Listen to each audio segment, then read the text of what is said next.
into a topic said by Pius. I understand, Pius, but he made a lot of sweeping comments that I need to make some comments on. Well, why do you need to? I didn't mention money. Why do you need to? No, you don't need to mention money. But Roland, thanks for the opportunity. On this topic, at least around the table, we all have a certain understanding that lives have been lost, others have been injured, and we are all asking the system to work better in ensuring that this does not repeat itself. And that was the tone of our conversation.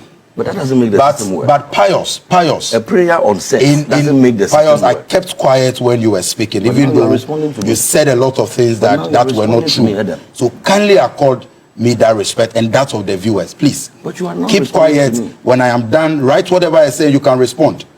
Don't interject my speech, please. Okay. But that is for moving on. Let's have some. Moving on. Let's have decorum, please. Please. Moving on. And you have 3 minutes. Yes, in his response.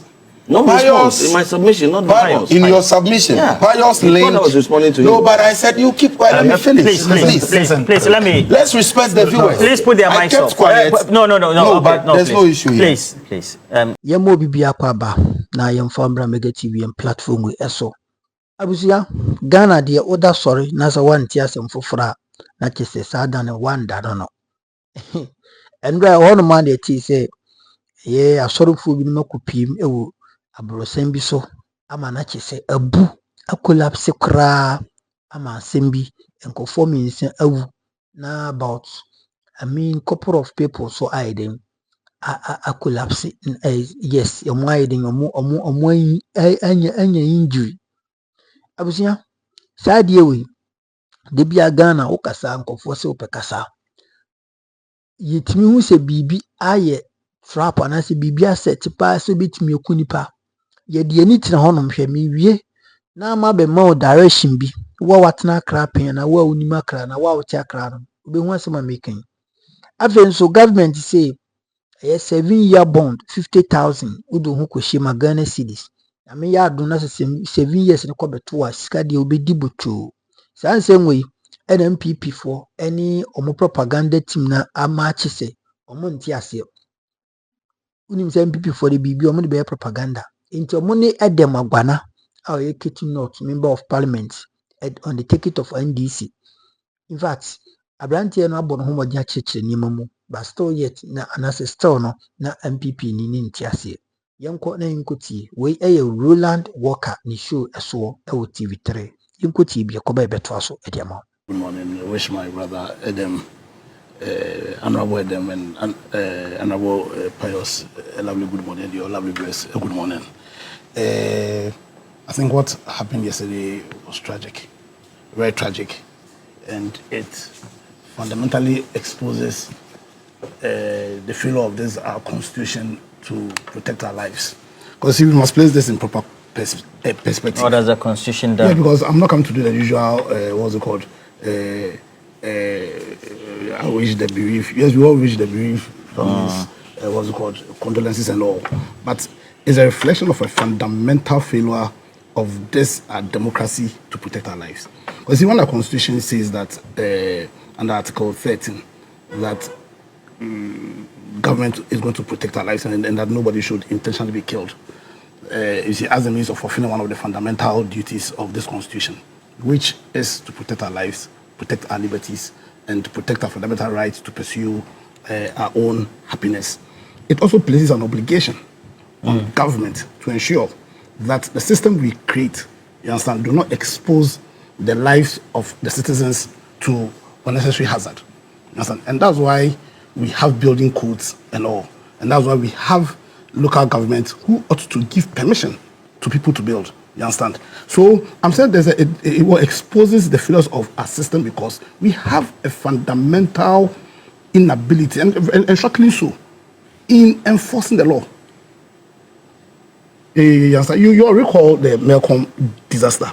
Yes. In 2012. Yeah, we subjected this to a token, what's called postmortem, and after nothing has happened.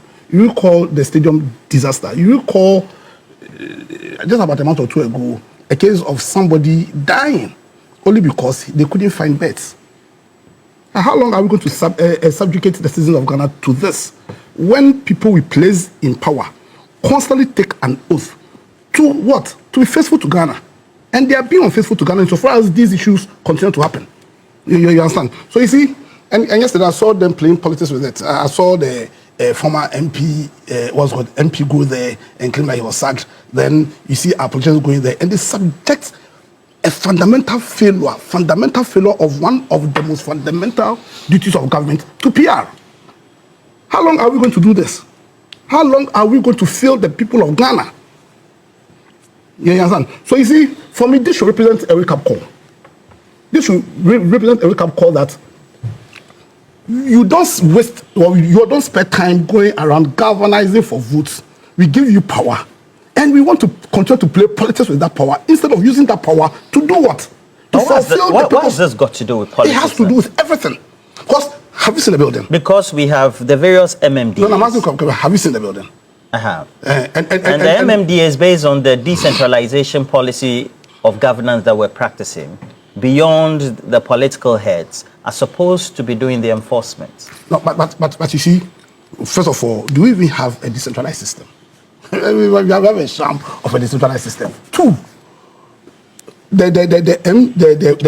local, the DCs, the MCs, don't they report to a sector minister?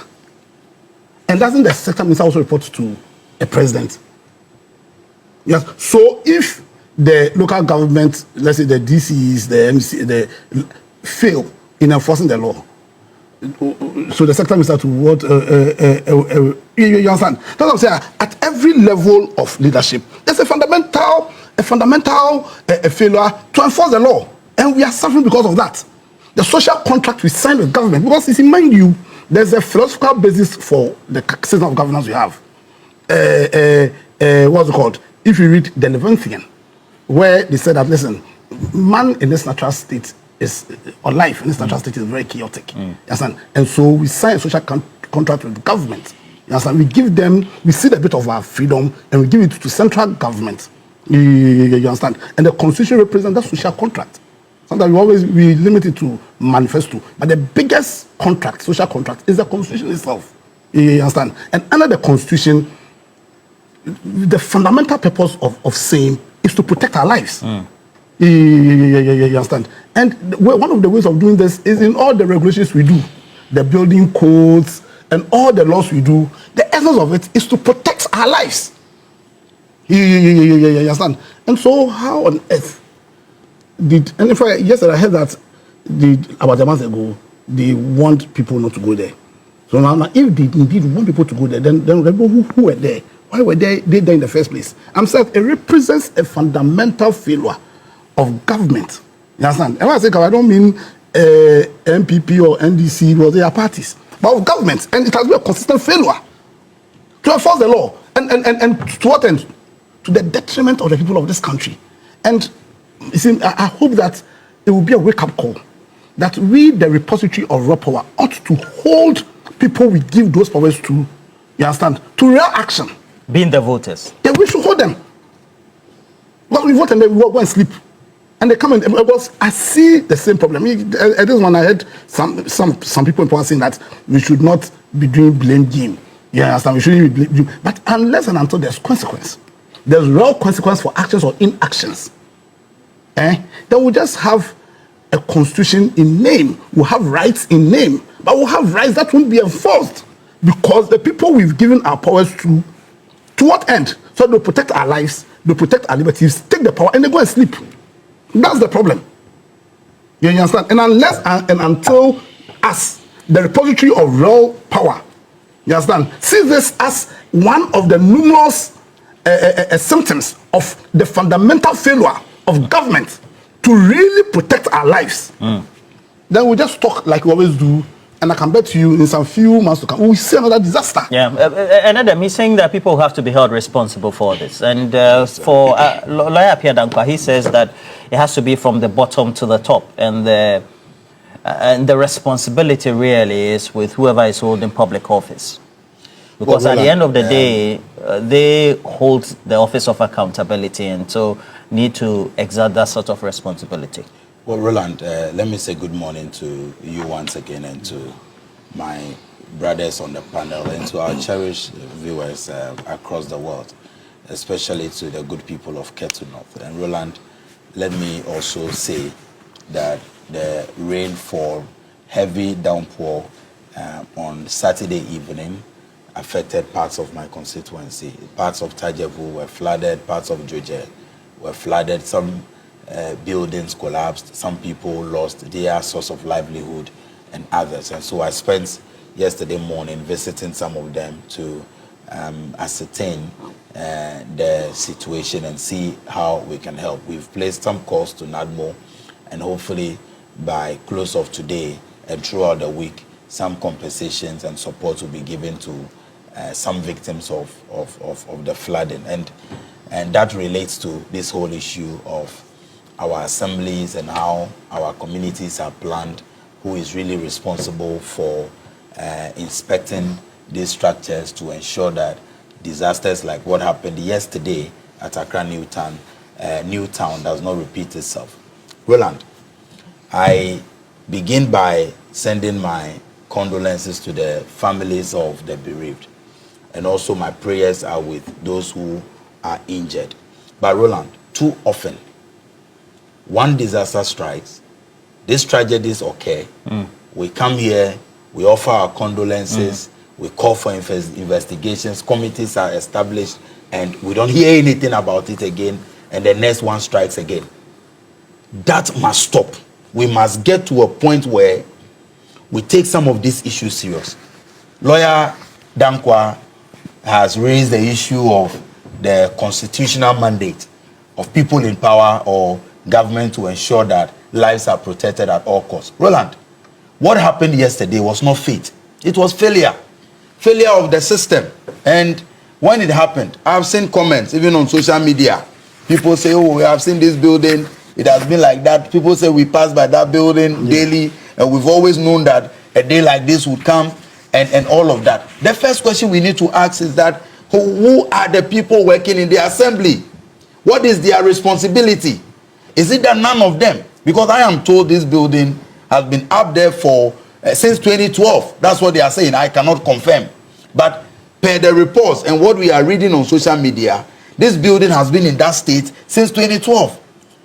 Why? Are they not charging property rates? Is nobody doing inspection? Especially at the assembly level. Permits at the assembly level? And who permits the use of such a structure, uncompleted building, for public activities like church services? Who permits that? And now we are hearing an instruction was issued about a month ago not to use that building. Who followed up to ensure that that instruction was complied with? We cannot keep failing citizens in this manner. Roland, look, it could happen to anyone. We go to church services, we get invited for programs, and you attend all this. Anyone could have been trapped in this. And yesterday I watched some very heartbreaking videos. There was a particular woman who was trapped, and she was screaming, asking for water. Her hand was out, asking for water to drink. Roland, we cannot, the system cannot continue failing citizens in this manner. People must be held responsible. Who are those in charge of the engineering or the works department? And every assembly, every district assembly has works department. We have works committees. Some of the assembly members are members of the works committee. Who is the assembly member for the area? Has the person ever reported that this building, the way I see it, the way it is, how it is being used, it poses a threat to the users? So we must move beyond the talk, because, Roland, no statement, whether it comes from the president, whether it comes from the UN Secretary General, no statement of condolence can replace the void that the tragedy will create in families. Somebody's mother is gone. Somebody's father is gone. A statement can come, but this statement can never fill the vacuum that these things will create. And we seem to accept these things as normal. They okay. We talk about it, the media will discuss it, 2-3 days, it is over, burial service is organized, and everybody goes back to business. And these same structures are there. Last night, a constituent of mine sent me a message on Facebook that we have a similar building in my constituency. This morning, before I got here, I instructed one of my assembly engineers that go inspect it. If it is something really that poses a threat, make sure it is locked. I'm told it's also a private school. So we must begin to take the hard decisions. Things that will protect lives. Things that will save this. This system cannot continue failing people.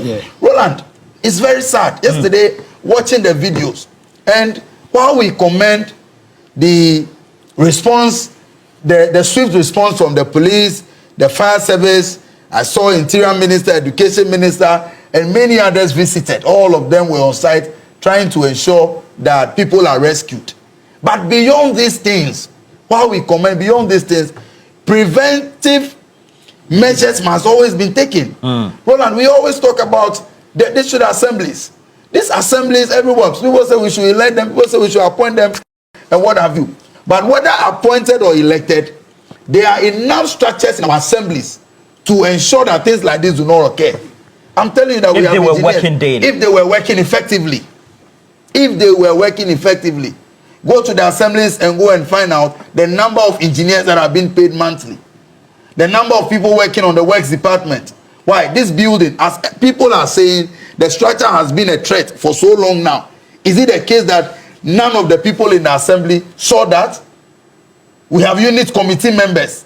So right from the bottom all the way to the top, the system has failed the people that that we lost yesterday. And we must be very frank about some of these things that Roland, it is a system that failed the people. This is never about faith. Nobody should come and tell me they were worshiping and they died, they will go to heaven, what have you. The system failed them. And I think that we need to start punishing people for failure to do their work. But you see, we will come, the long speeches, statements will be flying all over, and after that, we are back to business as usual. Meanwhile, the people who have lost their lives, their families will live with the pain, they will live with the void, they will live with all the challenges that this issue comes with. We remember the Malcolm disaster and many others. This is not the first time buildings are collapsing or uncompleted structures are collapsing in this country. And in many of these cases, the structures, even though they are not completed, they are in use. Who permits the usage of the facilities when clearly they are not completed? Who permits that? Why do you have to go for permits before you put up a building? It is because the assembly is supposed to ensure that where you are citing the project and even how it is being done, it is done well. And we don't check all these things. Then we keep failing our citizens. Roland, I am pained. I am pained. Because who knows? Anyone close, a family member, and I have lost close family members. I buried my dad about 8 years ago. Wow. And I know the pain of losing a loved ones. And it will even be more painful when the person just left home and said, I'm going to church. I'll be back. Then all you hear in the news is that your parent or your family member has been trapped in a building that collapsed. Something that could have been prevented if authorities were doing the right thing. The local assembly must be held responsible, and moving forward, all assemblies across this country should take this issue serious. Roland, this must come to an end. Too often they happen, we issue statement, talk, then we are back to business. That must not be repeated. Honorable Hajide.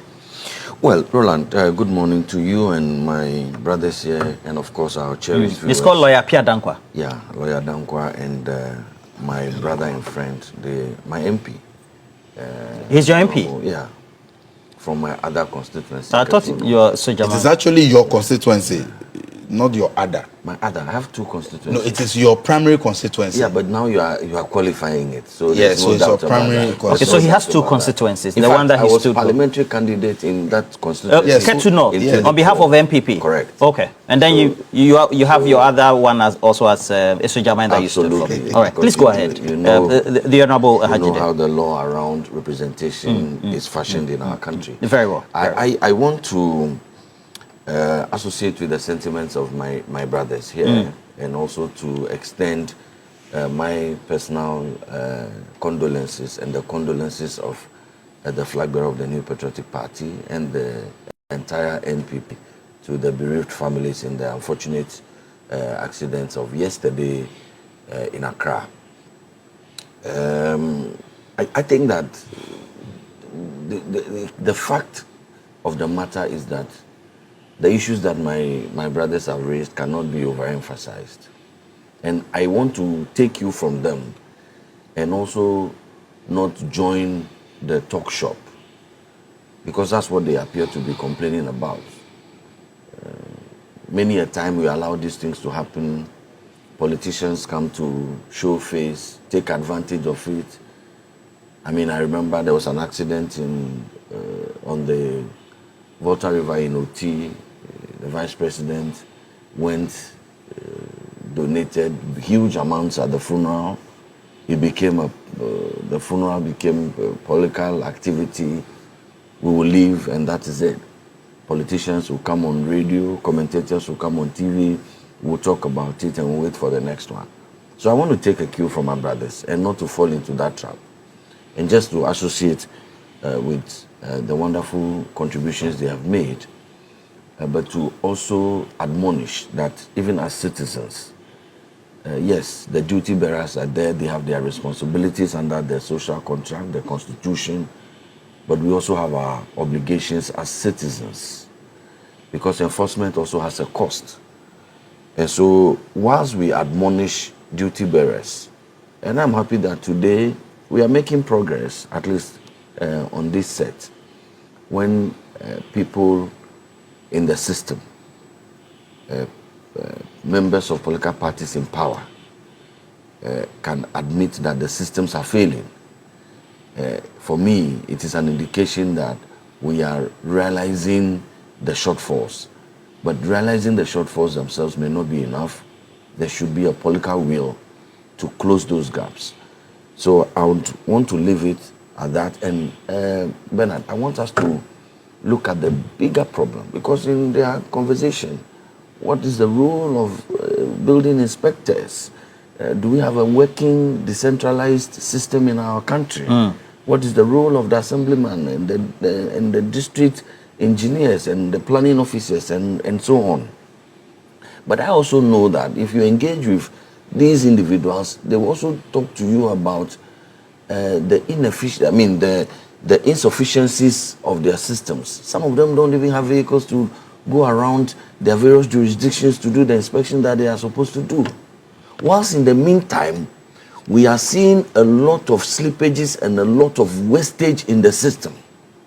Assembly members are not able to do their work. The decentralized agencies, the assembly, cannot do their work. Not sometimes because they don't want to do it.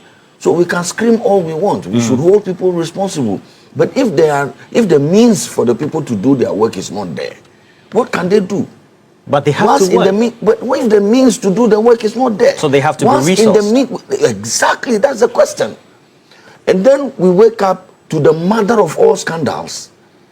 And I hope that as serious as this matter is, conscious media, not compromised and manipulative media, conscious media, I'm talking about patriotic civil society organizations and discerning Ghanaians, I believe and hope and pray that this unfortunate development does not deviate from a very important matter at issue in this country. The issue of the sole sourcing of contracts under the big push. Because those monies, the 73 billion that we are talking about, if we are able to plug those slippages and avoid this gargantuan corruption, those monies will be the monies that will go into the assemblies for the agencies of the assemblies to work and to prevent developments like this. Why are you trying to politicize a disaster for which we have many what is the politicization? who have died? What is the politicization? I'm only saying because you're trying to link this to an already been discussed matter, and you're trying to link it to this disaster. Is that politicization? You're not worried that money is going to waste? We discuss it as a media house. That's why I'm asking. But I'm saying I'm drawing the linkages. Okay. Are we discussing things only in isolation? Go ahead and draw the link. My brothers have complained about the decentralized systems not working, which is true. But I'm saying that one of the limitations is the the insufficiency of lack of resources, particularly at the local level, for the people to be able to do their work and prevent these developments. How do they get the money? We get the money when we block the leakages, when we prevent corruption.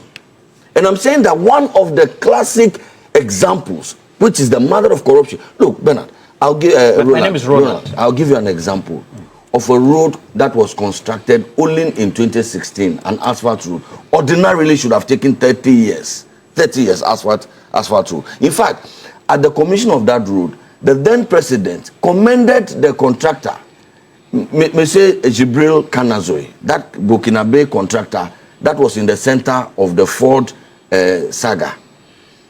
The president at the time, His Excellency John Dramani Mahama, commended the contractor and even admonished Ghanaian contractors to learn from him.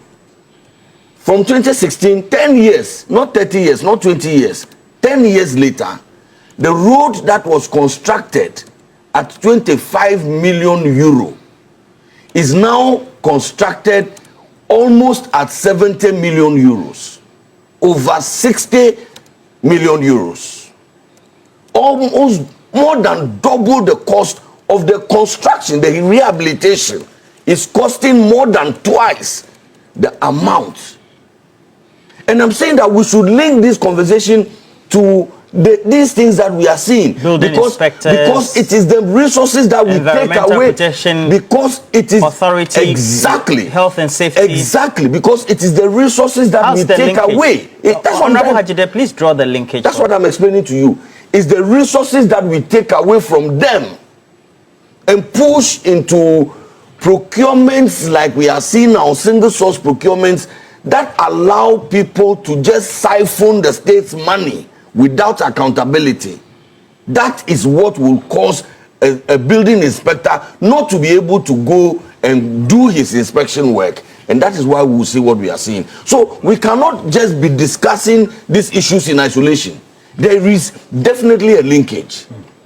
And that is why I'm saying that conscious media, patriotic civil society organizations, discerning Ghanaians, we must ensure that we will not, like, oh, people have said, and I was coming this morning, somebody said it to me, oh, we have discussed this matter. It is as though it's done and dusted. Never.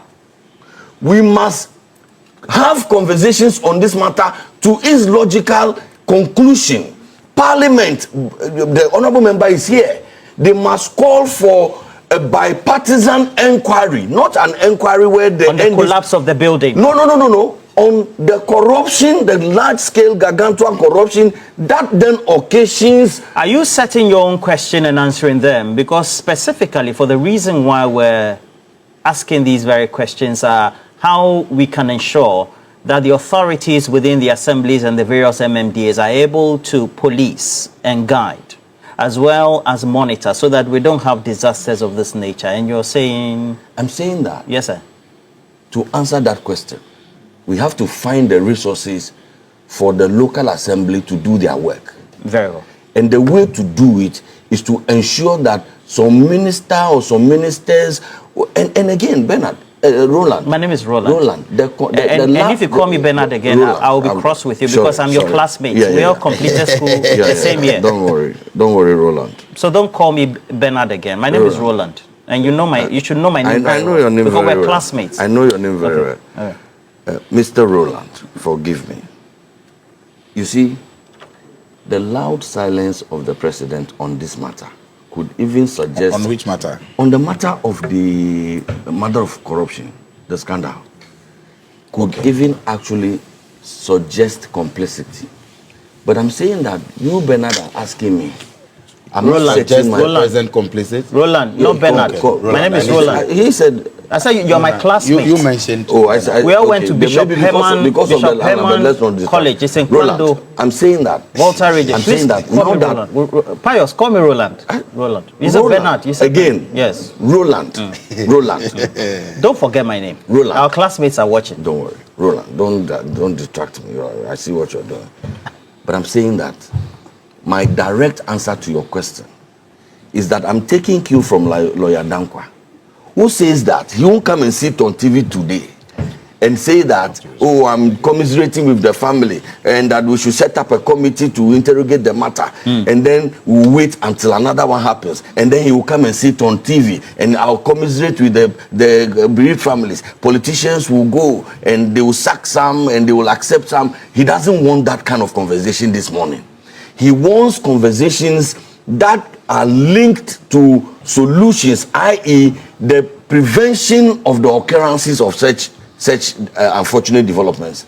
And I'm saying that, to my mind, one of the ways to do that is to plug the leakages, stop the corruption, save the people of Ghana our money, put it where our mouth is, put it where our lives matter, so that we don't die when buildings collapse because building inspectors or the district assemblies are not able to do their work.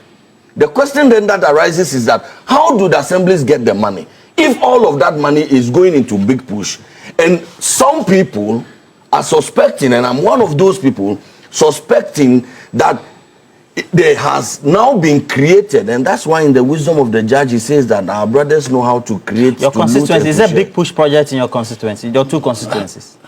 Well, I know about one in my place. But even then, I have issues with that one. Okay. Because of the cost. Okay. It's averaging about 10 million Ghana cedis per kilometer of Sapiti. 10 million Ghana cedis. Oh, how do you... I know, I've read the contract. 10 million. No problem. 10 million Ghana cedis for 1 kilometer of Sapiti. You're clearly deviating from the subject matter. But you asked me if I know about any big push project in my constituency. Pius, so you see, Roland, we have to be serious as a country, and we should not turn everything into politics. But that's what you just when something is wrong, it is wrong. The matter at issue is that and I'm not sure that even my brother Edem is aware that the Dode-Papeso Road is being rehabilitated at the cost. He was not involved in that decision making. He may not have been. But to politicize the matter will be for him to jump into defense mode, even though he may not even be aware of it. No problem. I mean, you can So we should deal with these matters. We cannot be Ghana. We are one of the countries that are constructing our roads per kilometer, the most expensive in the whole world. America, UK, Germany, wherever. Ghana, we are one of the countries that our roads are the most costly in the whole world. How could we have built an asphalt road in 2016 and be rehabilitating it in 2026? How? So we should deal with this matter, in my view, save money, put the monies where it matters the most, where our daily lives, where district assemblies, building constructors can go and do inspections and so on. It doesn't matter if something happened within the NPP time and it was wrong. We should move on. After all, that is why in the wisdom of the social contract that my brother speaks about, every 4 years we have an opportunity to review. And once we have reviewed, and we have come to the conclusion that something happened in the past and it may not have been good, you cannot then come back to say that, okay, you are even doing worse than you reported that happened in the past. We should make progress. All right. And for me, I think that this is how I want to approach it. I don't want to just fall into the trap of coming here to pretend that I am pained, like regularly the politicians do, visit with the family, commiserate with the bereaved, and then we wait for another one to happen. No, I think that we should be bold and confront the major issues that actually prevent the system from working, and not just to be shouting that the system has failed. There's a reason why the system is failing. Right. One of those reasons is corruption, and we are just seeing the matter of scandals. There's a picture we'll show you, and this one again is also on X or the social media platforms, and it's a picture of a building. We're told that bystanders as well as those who live in the communities say that they look at the building structurally and they are not too comfortable. It's in Ashalibotwe School Junction. And we're told that residents reported this in 2020, yet authorities are yet to take action. This building is there. You see it? You see the way And the way the building looks. Even of course, you cannot... what plan is that? You cannot physically look at the building and say that it has structural engineering issues. But at the end of the day, the bystanders and the residents in the area at Ashalibuche School Junction just feel that it makes them uncomfortable, just like the disaster we've witnessed over the period, the last 24 hours, which so far we're told has resulted in 3 fatalities, and at least we have 20 survivors who have been hospitalized in all forms of conditions at the hospital. And we have Dr. Tutuboy, who has joined us as well. But can I move on to my next one? No, but Roland, he said a number of things that I need to correct. Correct? No, yes. Don't say correct. No one get to the next. Roland, he said a number of things. I don't want this conversation. I understand. I don't want this conversation to be turned into a topic said by Pius. I understand, but he made a lot of sweeping comments that I need to make some comments on. Well, why do you need to? I didn't mention your name. Why do you need to? No, you don't need to mention money, but Roland, thanks for the opportunity. On this topic, at least around the table, we all have a certain understanding that lives have been lost, others have been injured, and we are all asking the system to work better in ensuring that this does not repeat itself. And that was the tone of our conversation. But that doesn't make the system work. But Pius, a prayer on sex doesn't make the Pius, system work. I kept quiet when you were speaking, But even though you said a lot of things that were not true. So kindly accord me that respect and that of the viewers, please. But you are not keep quiet. When I am done, write whatever I say, you can respond. Don't interject my speech, please. Okay. But that is for moving on. Let's have some. Moving on. Let's have decorum, please. Please. Moving on. And you have 3 minutes. Yes, in his response. No response in my submission, not Pius. In your submission, Pius linked. I was responding to you. No, but I said you keep quiet. Let me finish. Please, let me. Let's respect the viewers. Please put their mics off. Quiet. No. But there's no issue here. Please. And when he's talking, just like Pius, please. So you just correct him. Allow him to talk, and I see that you brought a very beautiful diary, nice pen as well. So you note it down. That's not the issue. Yes, because that's the issue. He so allow your co-panelists, allow your co-panelists to talk, and then when it comes to your turn, you will also have. Before I tell him, I was not responding. Okay, please. All right, please. Okay, Roland. Pius in his submission, correct, sought to link, in his view, what he perceives as corruption by the Roads Ministry because they had given out contracts based on sole sourcing and said monies saved from those corrupt activities could be used to resource the assemblies. My responses are just 3.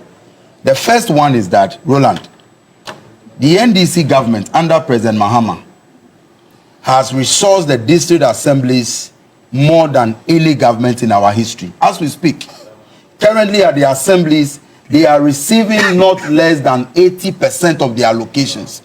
Under the previous government, they were receiving on the average 45 to 50%, sometimes even less, because central government used to deduct all their monies at source, at the top. But today, about 80% and more is being allocated directly to the assemblies with clear guidelines on how these funds could be used.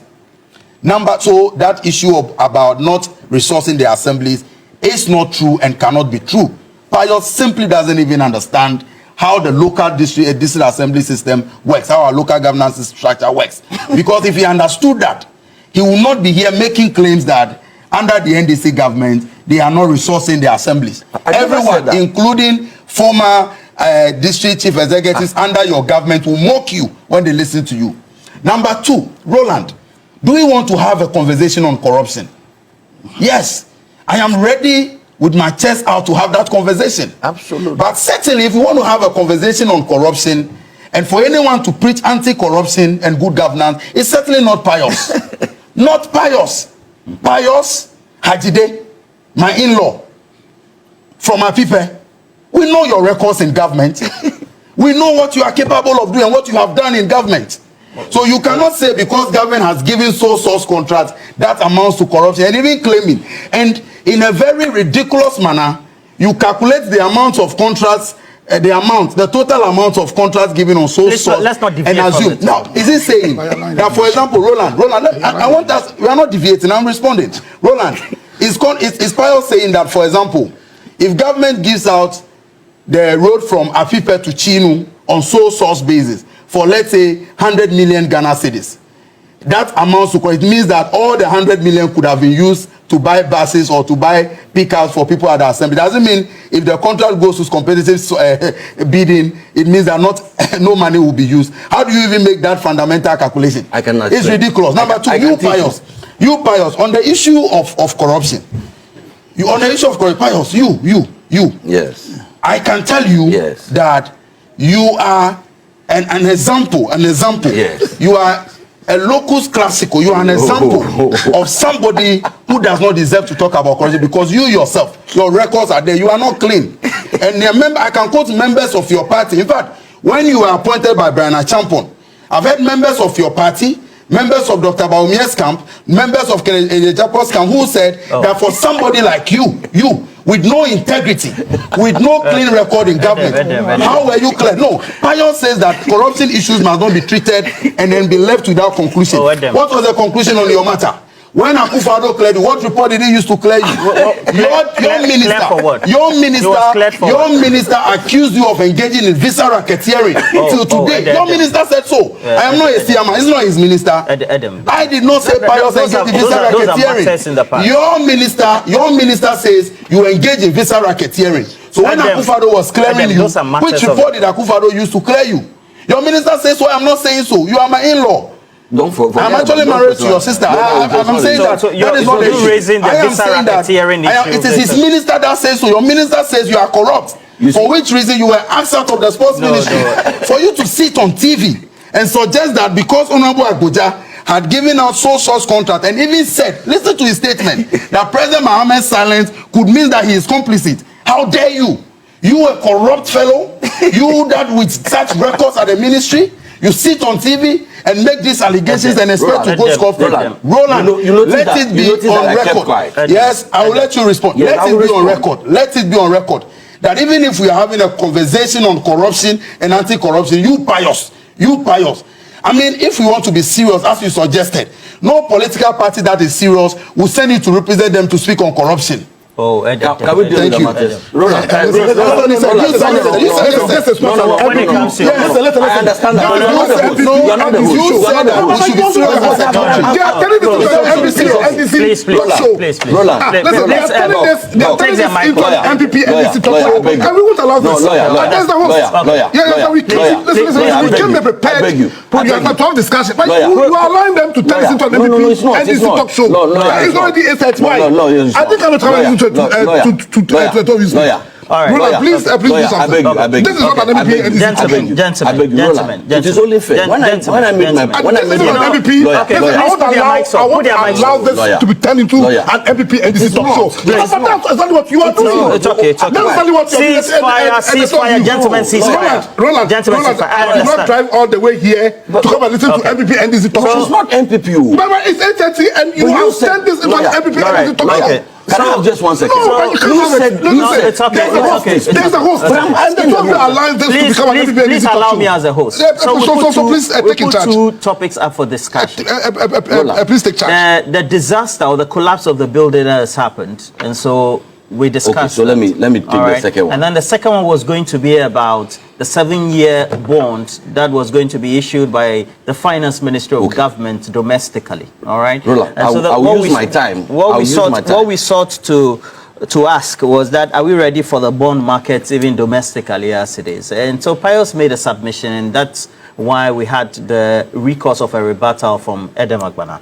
and but I have a right of response because no, it's not an NPP talk show. Please, if it's an NPP talk show, then don't bring us. Okay. We came as early as 6 and you want to turn this into an NPP talk show. So you know what? I'm going round robin. Edem has had his stand, so I'll come to you can't turn this into an NPP talk show. Now, how do we make sure? Roland, how do we make sure? No. We can take this thing. When in a debate, I made my substantive. It's not a debate between you and Edem Agbana. This is a discussion, a panel discussion. You want to turn this into an NPP talk show? Why? The man made references to me. No, it's not about you. Okay, and it's not about him. But why do you bring me here and allow NPP and this talk show? It's okay. Please. Listen, let's exercise some respect and again, when Pius was making the submission, I did say that he was veering off the subject matter for which we came here to discuss. And I even asked him how the subject matter of the road ministry was even linked to a disaster that has happened in Tema Newtown, for which we have at least 3 fatalities or deaths recorded. Are you suggesting that I should have said what you wanted me to say? No. So that's why Edem rebutted. You have your time for me. So let me go, then I'll come. You see, what is happening this morning is a clear example of why Ghana is where we are. We've allowed 2 parties who clearly do not have a strategy to take us out of this economic quagmire. And every issue we reduce it into an NPP NDZ. What is the time? Listen. We'll close at for about 17 years, and we need to deal with for about 17 times. Over 3,000 people are watching us. So let's be deferous. Okay. 17 times, we go to the IMF, we get stability, and then when we've had stability, what do we do with the stability? We go back to the market, we borrow, and what do we use the borrowing for? We come and consume. And we saw a clear example of this in 2017. Prior to 2017, we went on the campaign, NPP. At that time, I was a member of the NPP. We all went on campaign, and our key message was that we ought to change the structure of our economy. Now, unless and until we change the structure of our economy, then the political independence we acquired in 1957 is going to lead us to doom. That was our message. And see, when we were campaigning, we were at the IMF. Now, we came out of the IMF 2018.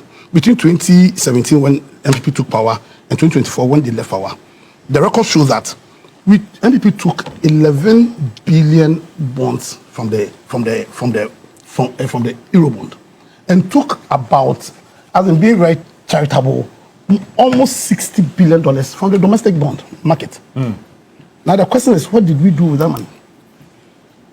Because to answer that question, you understand, would place this current government in the better position to fulfill their reset promise. That 11 billion, and what do we do? One, we use it to fund budget, so as in pay salaries, grant money for operations, the ministries and agencies, and we use it to refinance debt. You understand?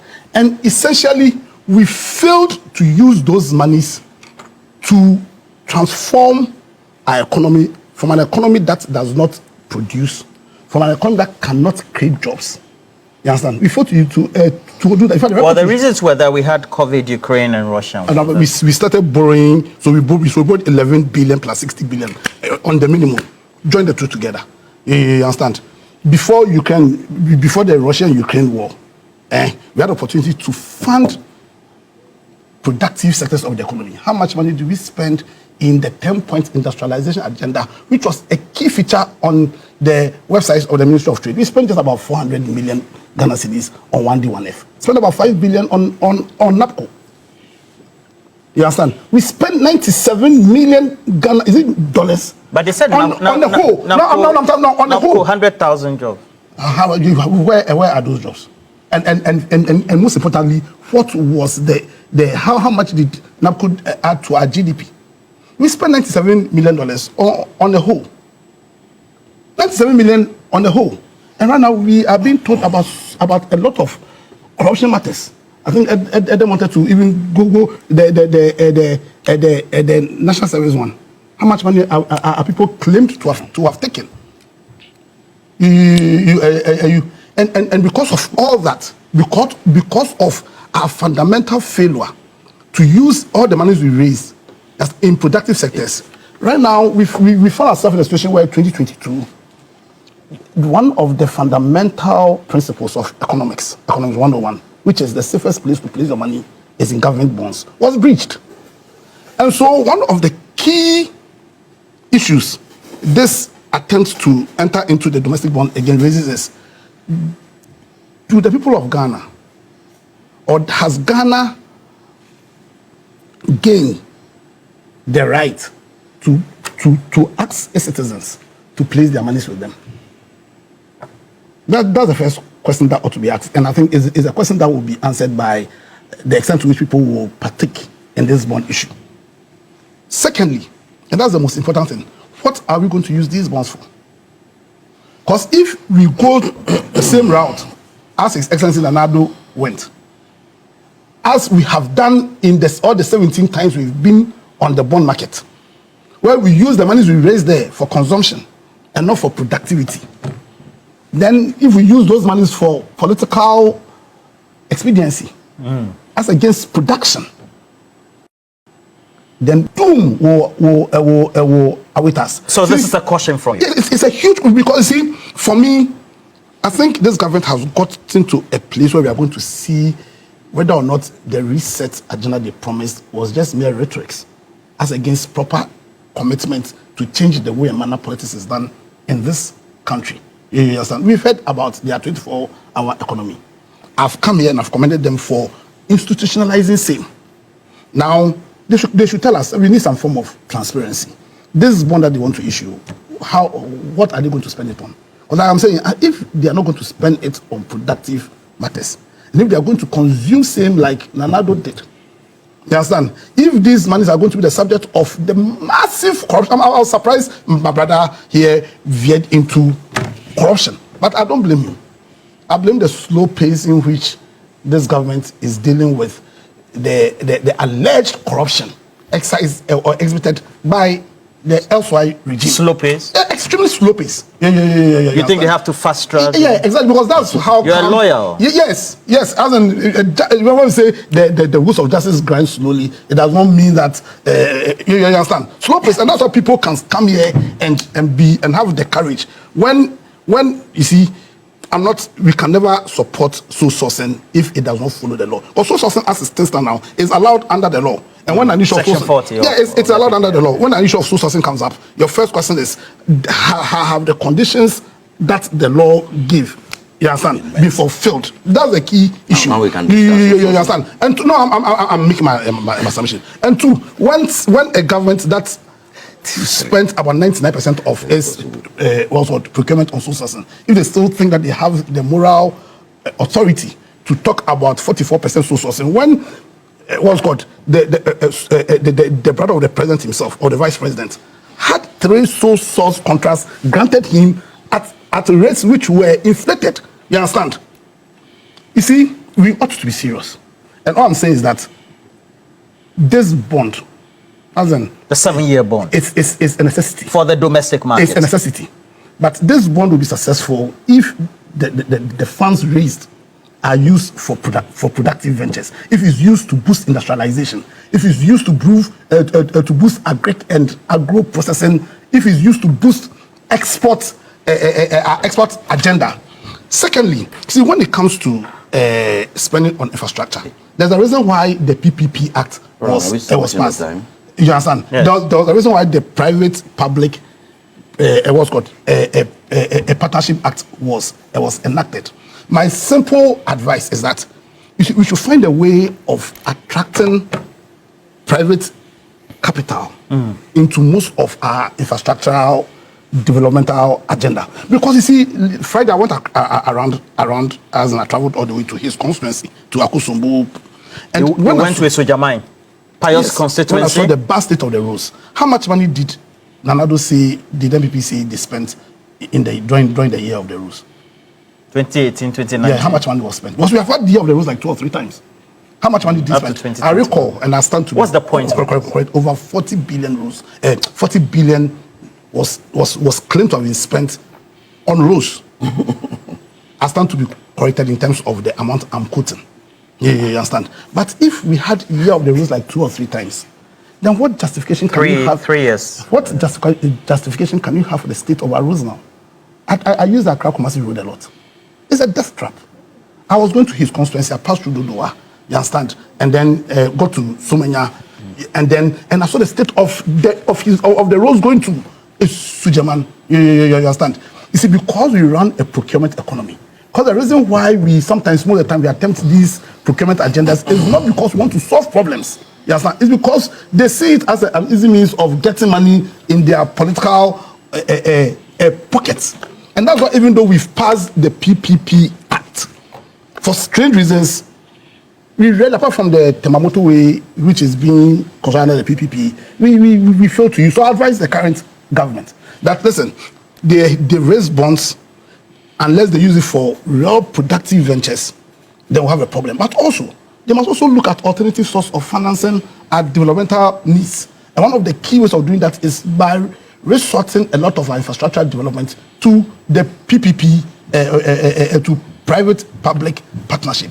Once we do that, once we use these monies we raise for real productivity, then Roland, I fear to see it, but this democracy will be in a comatose state. As we will have citizens who will not trust in the integrity of our so-called leaders. They do not trust in the credibility of political leadership, and it would portend doom for this country. So yes, I think it's a step in the right direction, but it will only be a step in the right direction if the purpose for this bond is to invest in real productive sectors. That's against how we 7-year bond spent. Domestic. Thank you very much. I noticed that lawyer has had. You have only 4 minutes. When he had 12 minutes. He didn't have 12 minutes. I was keeping the time, and I kept reminding you, Roland. No, you didn't.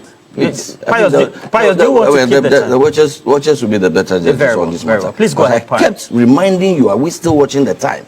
I kept my time, 12 minutes. You're saying half 4 minutes, no problem. He didn't well, never, I'm saying that the better judges are at home, so there's no problem with that. I don't have a problem with the approach, which is that whenever a matter arises, for instance, like this one, the 7-year bond, we should be worried about how we spend the money, so that the unfortunate accident that we discussed a moment ago does not repeat itself. And that is why somebody like Are you lawyer, talking about please, the 7-year bond? Are you listening to me, Roland? Okay. That is why lawyer would argue that if you go and borrow the money and put it into production, he has a problem. A consumption. And you put it into consumption, he has a problem. He prefers that it goes into production. Again, the crux of the argument is that how do we spend our resources in the interest of the people of Ghana? It's not about the bonds. It's about how the bonds are utilized. And in principle, I agree. And that is why when I was addressing the matter earlier on, for me, it was about how do we spend our resources in the better interest of the people of Ghana that we seek to serve. So that if we are complaining that duty bearers are unable to do their work, and I see that money is wasting somewhere else, it is my duty as a wise, patriotic Ghanaian to draw attention to the fact that, look, we are seeing some slippages here. And I pointed to one of gargantuan corruption in my earlier presentation and warned that if we don't plug such gaps, we will continue to go on the bond market, we will continue to go and borrow money, but we will remain where we are. Pius, do you think? Pius, do you think that the money spent on the National Cathedral is money well spent? Can you let me make my point? Can you let me make my, for God's sake, can you let me just make Pius, my point? would you say that the money can you just let me make my point? I'm discussing, you give the gentleman 40, not one interruption. Can you just let me make my point? Would you say that the money spent on the National Cathedral is money well spent? So, as I was saying, within the premise of the conversation. I don't even know what the basis of the comparison is. Okay. If money was spent on something that you have a view about, you can express your view. I don't see the point about introducing an irrelevant matter into the conversation, in my view. Let's stick to the germane issues. That's why I raised the point that how we spend our monies are necessary. If some people have the view that the cathedral was unnecessary, that is their view. We can grant it to them. Probably they are right. It's their right. So for me to raise those issues, for somebody to come on national television and turn it into a personal attack, for me it's infantile and childish, and I'm not even going to credit with a response. But just to point out that if people are ignorant about the processes, they should not embarrass themselves on national TV and just come and throw out words. In any case, you have been in government for how many years now? 15 months, a year and a half. Almost. If you are sitting down here today and you are claiming that somebody is corrupt and all you can do as a member of the government is to come and sit on TV and rant as though you are still in opposition, then you are completely lost. You don't even know why you are in government. You don't even know. It is only in countries where politics probably is divided along ethnic considerations that some of the people will still continue to get elected. You are in government. If there's a corrupt person that you know about, what do? You investigate the person, you arrest the person, you take the person to court. But because there was nothing, and I know people shouted, well, I never signed a contract to take people to Australia. I didn't. Ghana government didn't give me one peswa. That probably could have been inflated. The journalists who went to Australia, they didn't come to me, they didn't go through me. But just because I was deputy minister, I didn't sign a contract too. Just because I was a deputy minister and something happened within the sports environment, I as deputy minister, who was then chairing the International Games Committee, I was held responsible and investigated. That tells you the depth of commitment of the former administration and the former president. We're talking domestic bonds. I did not, but you allowed, you sat here and saw somebody take me on and run me down. I have a right in my own defense to respond. Very well. Please go ahead. So I'm saying that I'm not going to credit and to honor the trivialities and infantilities on your show if you allow them and then get into it in great detail. If the NDC still believes that they have something on me, they should take me on. But they cannot, because there is nothing. So I raised a matter. If you don't have anything to say about the matter, you can discuss the Dodi-Pepesu Road, you can discuss the big push agenda without necessarily being personal and suggesting that I should not come on national TV. What rights has Edem to determine who comes and who speaks on what? Because he's a member of parliament now. What right has he? In any case, I go back to the matter of monies, the bond. We have to raise money as a country because we are not able to raise enough revenue to implement our own budgets. A few months ago, lawyer here says he's worried about consumption. Before the president, the finance minister said that they have had to go and borrow money to pay salaries. It's consumption. Some 19 million thereabout.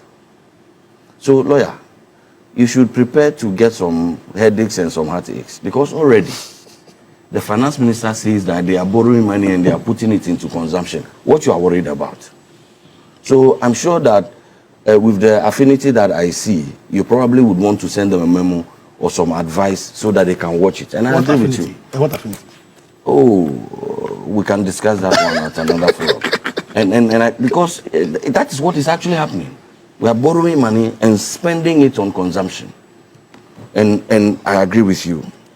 People have also talked about our debt, and I was doing some homework. In 2008, our total national debt, at the time the NPP was leaving power, Kufuor's NPP number 1, 8 billion Ghana cedis was our total national debt. At the time, 2008? Yes, at the beginning of 2009. 8 billion? 8 billion cedis. Not 9 billion? No, 8 billion. 8 billion. 8 billion. A little over 8 billion. By the time the NDC left power in 2016, our national debt rose to some 120 billion cedis. 22 billion. 122 billion. Okay. And then 2024? In my narrative, that's not what I want to focus on. I don't understand. We can find that. I've forgotten the. You mentioned 2008, 2016. Yes, I won't mention the 2024 figure. You mentioned 2024 debt. No. Okay. You know why I wanted to do that? No, please. Why I want to do that is that I want to draw attention to the fact that we continue to accrue debt as a country. Accumulation of debt is not new. So from 8 billion, we rose to 122 billion. In percentage terms, 1,425% was what the NDC took our debt from 2009 to 2016 to. What percentage again? Just 1,425. At 120 billion. Yes, that was the terminal. So what was the debt in 2024? Bernard, you asked me that question a moment ago, and I asked you. You're asking me again. So call me Bernard. Roland. All right. Maybe it's because of the small mischief that you keep throwing in that I keep forgetting. That's not mischief. Your time but is that's up. okay. Let me give it to So in conclusion, already government bonds are being undersubscribed. It's a question of trust. The reasons why that trust has declined, lawyer speaks to one of them. But you see, at the end of the day, investors would develop confidence in the policies of a current administration. So it is a major concern. But I hope and pray that this administration is able to raise these bonds because we need it for our national development. Okay. But raising the bonds and putting them in big push, when you have promised us that you will move away from single sourcing, you don't move away from it. Now you are inflating contract sums. Then if we had not even gone for a bond, it would have been better for us because this bond will be paid by our children and our children's children. So how we use the monies when we raise them are important. And when we raise those issues about blatant corruption that we see, create, loot and share, a gang of thieves in government, the least they can do is to address the matter and not get personal and get insulting. That is childish and infantile. Dr. Tutubuan, I see you're smiling. Let me give you 3 minutes to wrap up. I'm sorry that I have to put you in this corner because we have to wrap up. Our time is up. Yeah, so good morning to our viewers. I'm sorry I was late. I had a small problem with you want my to speak car. on the bond? Yes. No, wait, but let him. So just 2 minutes. Sir. I think that it's good for us to have the bond coming back. And I speak on the background that it is good for the business sector. In the first place, we need to ensure that the banks, the commercial banks, and the investment banks in Ghana, cannot turn to the private sector to increase their profitability, going forward. In times past, what we have seen is that because of the high percentages of the T-bills, a lot of the banks were investing in the T-bills and putting a lot of pressure on the business and the investment community. In other words, banks were competing with SMEs and other businesses, and that was not good for us and our economy. I like it when, lawyer started the debate as to how we are going to, make use of the bonds, the proceeds from the bonds. I think that governments of the day have that responsibility to leverage the gains to ensure economic sustainability And that is very, very important. What it means is that more or less we need to transition from crisis management to growth, a growth kind of agenda. And that is all that we need, because we cannot continue relying on IMF every time, you know, for help. And so it is very good that we move towards this direction to achieve that kind of economic independence that we want. What it again means is that we need to actually put up some kind of structural reforms to ensure that our economic independence is gained. All right, because when you have observed or studied the narratives, our relationship with IMF, anytime that IMF comes in, more or less what it means is that we're able to stabilize our economy. The moment IMF move out of the equation, we tend to mess up. So the question is, are we really able to manage our own economic affairs or what? You know, probably we need to look at some of these things, you know, to move forward.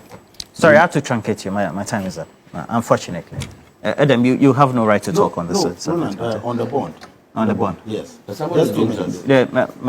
My director says. But you are not being fair to me. I speak for government. Government is going to issue a bond, and you will not give me the opportunity to speak to it.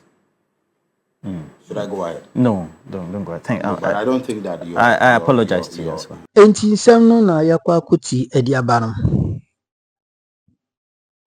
Ghana. We baby say sa o man we hwan and e discover our man Ghana. Because sometimes what na say now dream ho you don't understand, and unti ase unti de ekwa ase, because ase obia sorry a ye niema ye niema anyhow, ye niema said ye pe ye misa se sa building na isi honum no sa building no eye den ena sabi sa building no etimi ye den etimi buye na mpo esi honum no enkofo ben no mu ye survey a masa building ni si honum anaso mu building ye your questions be brebisa sa asema making Ghana Standard Authority for omudwumadie. Ghana Standard Authority for ye beti omonka this is the beginning of the year. No mo be call radio so TV so social media platform mo bodawuro. Apart from that no mu wi a omunye hwibio. Omune nam kurom ha banchire. Omune nam kurom ha ye de omope. And it is really, really sad. Sometimes it's really sad. It's really sad. Saya yehu sa nima we. Innocent people. Innocent, I mean, innocent Charles. Won se na obi wewu keke. Obenso obi na ne nkwa ode ne nkwa akotwa so. Because of obi recklessness. Because of obi antena se anyusu na adwinti. Mame nchiro se wo firi teshi nungwa eko wo akrasem na mekan wo firi teshi nungwa eko udu labadi beach ho se wo firi teshi nungwa eko a na so wo ko Accra Central baby ayi ka muka ne sen dansoma ne sa yi ewo no uduru wonsa uduru ha pono nchen ho no pona no ho no onsa left pona no ho no yes se pono da onsa left wo kwa pono da onsa left se mo story building bi esi ho no ewa papa na yembi se ho se sa story building we enti ewa ahoden me the last time me hu sa story building no na omo asia omo aboso omo ye awie, but over the kind of omo kan say lenta story building ni ye na wo hwe ase na de bia meduru ho am bisa me ho say in this story building way kurom ha town planners e kurom ha anase sa area on town planners wo omodo omuni ahwe omo so ve hu se sa story building way e wa hoden e betimi agina honom fo fie dodo ye ti kurom ha e na akra mo se hifa e bugu ye mekom yes mo kai mekom egu ekunkrofo sa de we e Ghana ye ntam kese but ami se nyansua se nyansa no na se wo man bi ti se teki o man asase wo so sisi so wat basanka Ghana de nka ibewu se nkokose bi because ye bibia no ye mfa nyansa nto ho dan ya ye si adam bo se kwabanane na wasi dan tin obekom no bi anti soro na ne one ne magu ase death trap it is a bufri soro ha obehu se ne so zurudi na nka soro po na omoti ase nke ebu e bank aja odo wo ba no na ebia betima akolandi ba bi kama but arehu se mo ewom eni se obekwa akotena ase ho na waja soro ho no ho because me rent dan a me kwana me be rent o dan wasi abrosana me rent even when I will rent krana ebia second and first the kind first I mean first floor and second floor but so de me ko si soro ho de menye because Ghana no se bibia nye adwuma ha obi asori ya so emesi ni yembisa se o certificate won yembisa se adwuma ben na wa usunya na wo hifa vocational school ben na akoye obi asori ya community ayese wa kolibia no e community won se na wa ye mesi ni force ekuyo sebi yejimi editi kuro ekuyo ye kan nkofo nti ase obi ka se me Ghana pardon be bofu because innocent people ko keke obi akowu wo ho eniema yesuba ye editi kuro mu na emboa yo de bia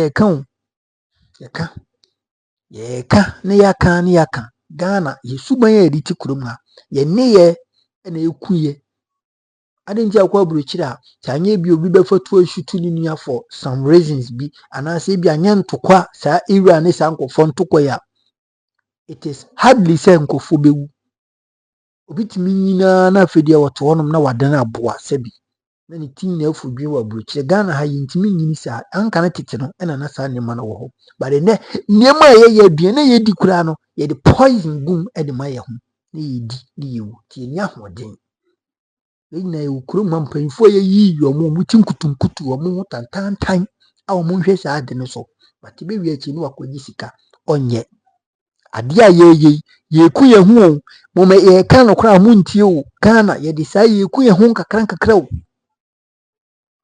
na ye ka musi ye nka yi na ti kurom ha ibe hu ne yeko ye ti kurom ha obi recklessness o waku obi keke